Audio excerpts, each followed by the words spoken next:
গাজায় এ কেমন যুদ্ধবিরতি? সীমান্ত আটকে রেখে ত্রাণ প্রবেশে বাধা তো দিচ্ছেই, থেমে থেমে হামলাও চালিয়ে যাচ্ছে ইসরায়েলি বাহিনী। যুদ্ধবিরতির প্রথম ধাপের ১.৫ সপ্তাহ পেরিয়ে গেলেও নানা টালবাহানায় পরবর্তী ধাপ নিয়ে আলোচনায় করছে গড়িমসি। এরই মধ্যে এবার গাজায় বিদ্যুৎ সংযোগও বিচ্ছিন্ন করে দিয়েছে ইসরায়েল।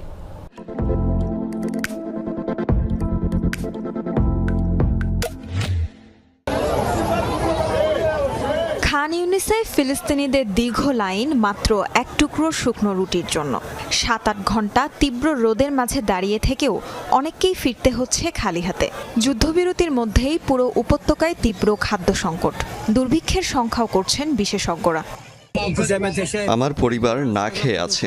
ভোরে এসে লাইনে দাঁড়িয়েছি রুটির জন্য, দুপুরের পর এসে মাত্র এক টুকরো রুটি পেয়েছি। বর্ডার বন্ধ করে দিয়েছে ওরা। ত্রাণের গাড়ি প্রবেশ না করলে আমরা কি খাবো?